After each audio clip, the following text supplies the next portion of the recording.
Olá, queridos alquimistas! Vamos começar mais uma aula aqui na nossa Escola do Alquimista. A nossa terceira aula do nosso novo módulo aqui da Escola do Alquimista, que é o módulo A Escola dos Deuses, aonde nós estamos estudando lições desse livro. E vocês já estão olhando aqui, ó, para o nosso querido mago. Gente, é o arquétipo guardião da Escola do Alquimista, claro, né? O alquimista-chefe. Tem uma analogia linda, linda, linda na história do Gandalf, do Senhor dos Anéis. Quem já assistiu? No filme 1 do Senhor dos Anéis, ele é o mago cinzento, que ele tá com o chapéu e tudo mais, ele chega no condado lá dos hobbits, e ele é o mago cinzento, mas ele é poderosíssimo. E lá na frente, para salvar os amigos dele de um grande demonião que está dentro de uma caverna, ele acaba se jogando junto com esse demonião que leva ele para as profundezas do abismo. E naquele momento os hobbits pensam que o Gandalf morreu.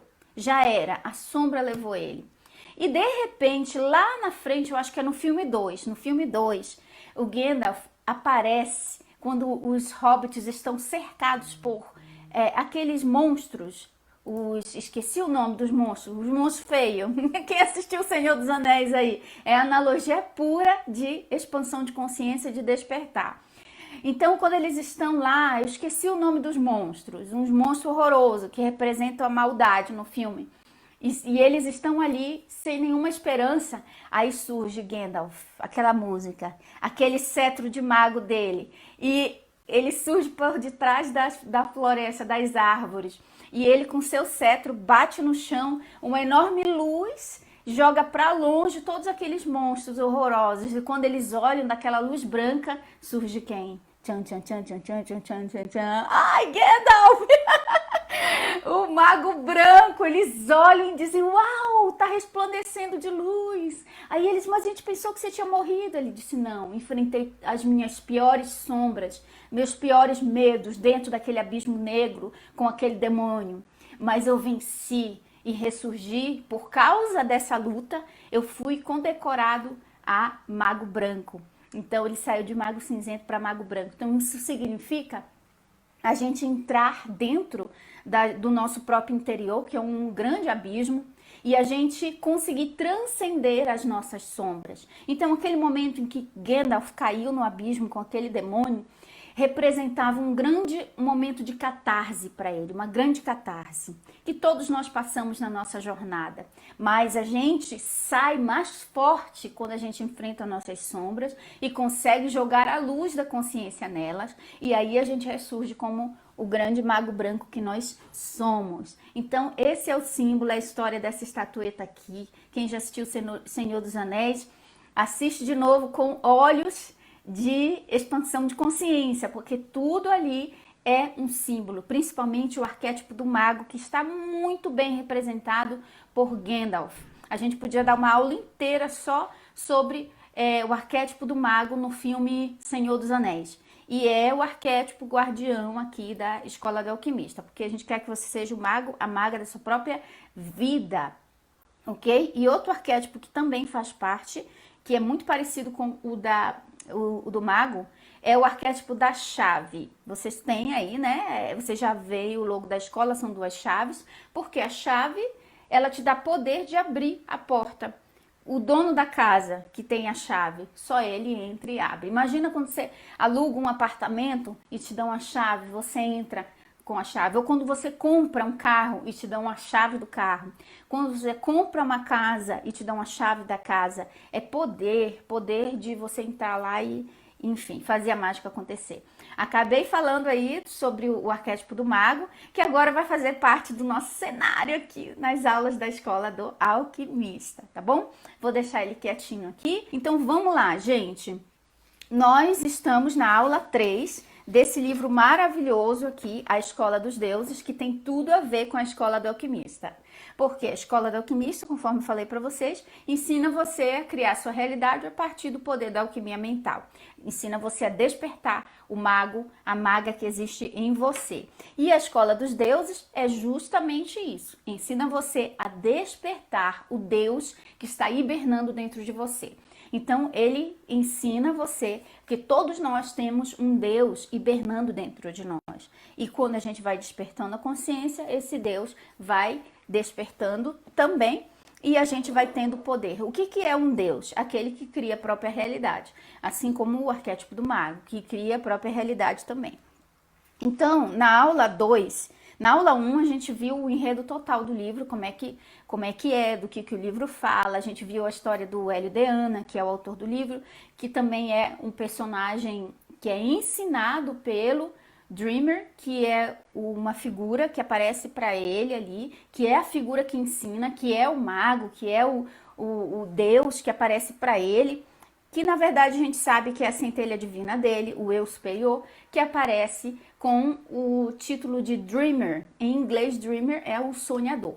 É o Deus que está sonhando dentro do Hélio de Ana e quer que ele acorde. E representa o Dreamer. Tanto que no final do livro ele diz que todos nós temos um Dreamer, um sonhador dentro de nós que precisa despertar. Então nós vimos, eu falei para vocês que eu vi várias partes diferentes do livro e fui catalogando alguns princípios que o livro ensina. E eu cataloguei aqui, até o momento, 14 princípios para passar para vocês. Na aula passada, a gente viu 6 dos 14 princípios. E hoje eu quero passar mais alguns princípios para vocês. Não sei se vai dar tempo da gente passar os outros princípios restantes para completar os 14, ou se a gente vai falar mais de alguns e deixar o restante para a aula que vem. Eu gosto de deixar fluir, porque o mais importante do que passar o conteúdo para vocês é deixar fluir, é deixar que cada tópico desse seja muito bem explicado. E eu também vou falando a página. Vocês que já estão aí com o caderno, que eu já digo tem que ter o caderno, cada um com sua matéria, que cada matéria é um módulo. Então, na matéria do módulo A Escola dos Deuses, você já deve ter anotado e eu tô dando para você a página da onde eu tô tirando os princípios, para quando você for ler o livro, você também fazer isso aqui com o seu. Nada de ter pena do livro. Tem que marcar, porque o livro não é só para ler, é para estudar. E um bom estudante marca, porque quando você precisar voltar naquele tópico, você já sabe aonde achar. Porque quando não tá marcado, você se perde, tá? Então, eu vou falando do princípio e vou citando a página para você estudar o livro por si mesmo, ok? Então, vamos lá. A gente viu até o 6º princípio dos 14 que eu separei aqui. O 6º princípio foi visão e realidade são um, que a gente leu na página 63. E nós vamos para o 7º princípio, então. O 7º princípio, a morte é uma ilusão. Página 65 e 67. Quem tem o livro já pode abrir.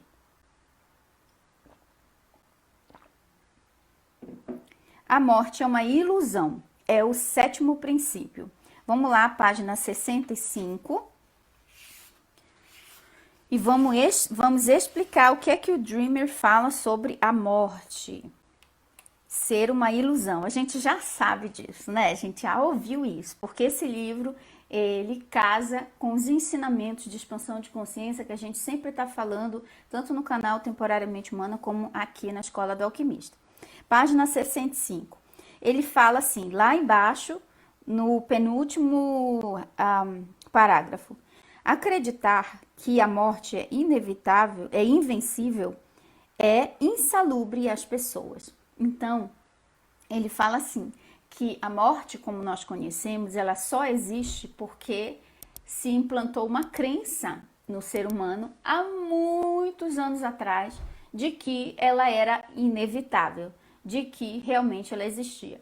Na verdade, gente, olha só que interessante. Todas as leis do universo são resultados de crenças subjacentes, crenças coletivas que a humanidade, no coletivo, concordou que seriam as regras do jogo. Foi exatamente de forma espontânea, pela interação entre as consciências aqui nesse mundo físico, aparentemente físico, que as regras do jogo foram se criando. Por exemplo, causa e efeito foi um processo natural que a vivência das consciências fez com que acontecesse para a experimentação e aprendizado das consciências. E a morte também foi uma crença subjacente, uma crença coletiva que lá atrás, há milhares de anos atrás, se criou. Tanto que há registros de pessoas que viveram 900 anos, 500, 600 anos no corpo físico, ok? Então ele está dizendo que essa crença de que a morte é algo inevitável é uma crença insalubre para as pessoas. É muito polêmico isso, né, gente? Por quê? Porque vai de encontro realmente, ou seja, contra, bate numa crença que já está enraizada. E quando a gente contraria uma crença coletiva, o que acontece é que a gente convida toda a humanidade, toda uma egrégora que já defende essa crença para se voltar contra nós. Então, por isso que há um grande peso energético quando você contraria uma crença que já está enraizada, confirmada por milhares de anos de existência, e você contraria isso, é como se você lutasse contra tudo. Ok? Então vamos continuar aqui. Sua longevidade é determinada por seu estado mental, por seu desejo de viver. Então ele está dizendo aqui, a sua longevidade, o tempo que você vai viver aqui, é determinado por quem? Pelo seu estado mental e pelo seu desejo de viver. Então vamos lá. Sua longevidade, página 65, sua longevidade é determinada por seu estado mental e o seu desejo de viver. Gente, olha só como é profundo isso aqui. Eu não sei se vocês estão conseguindo captar a profundidade disso aqui. Esse livro, ele é assim, ó, de explodir com tudo.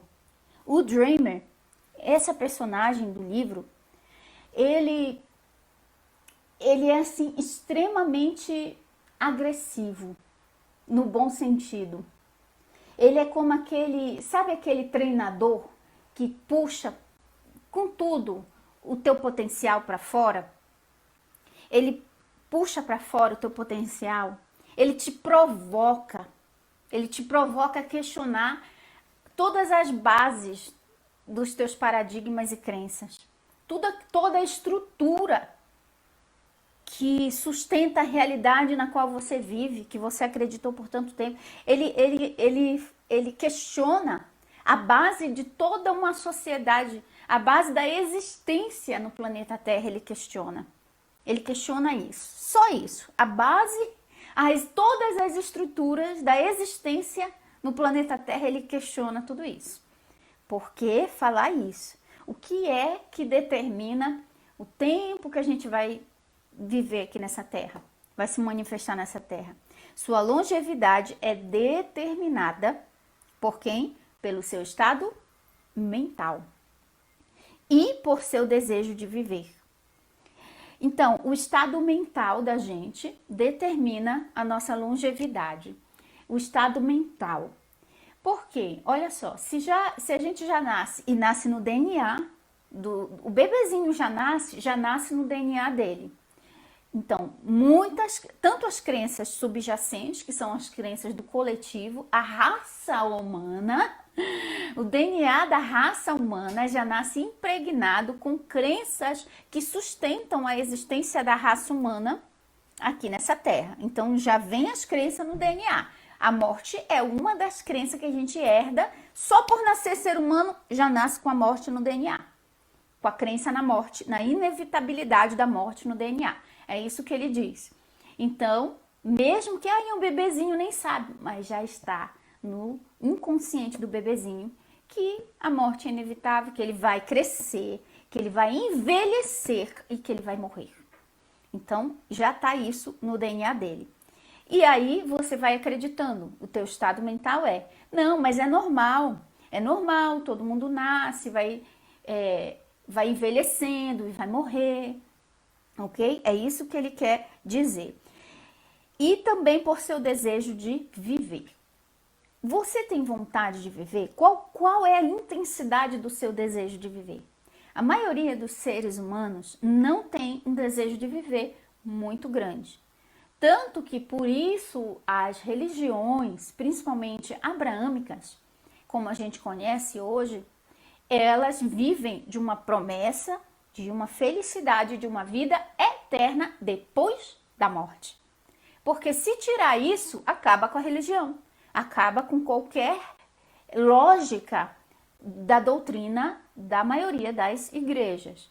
Porque se eu vou ser feliz, vou viver para sempre, ser jovem para sempre, só depois que eu morrer, então viver nessa vida não importa. O que importa é eu ralar, eu sofrer, e aí depois talvez eu mereça entrar no paraíso, onde eu vou viver para sempre, onde eu vou morar, eu vou andar em ruas de ouro, eu vou ter mansão, eu vou viver numa religião, por exemplo, lá do Oriente, que diz que quando chegar lá, você vai ter 10.000 virgens te esperando. Todos esses mitos são criados sempre projetando a nossa felicidade e a nossa eternidade para um futuro após a morte, ok? E mesmo quando eu acredito em reencarnação, eu vou viver, vou voltando para cá até eu não precisar mais voltar para cá. Tudo isso baseado em estados mentais. E aí o desejo de viver das pessoas é baixo. Por mais que a gente pense que a gente quer viver muito, na verdade, o ser humano, ele não quer viver. Ele não quer viver muito. Então, quando a gente fala, por exemplo, em reencarnação, eu que não quero mais voltar para cá, para esse inferno. É o que a gente ouve da maioria das pessoas. Então, existe algo dentro da pessoa que é uma autossabotagem, uma autoaniquilação.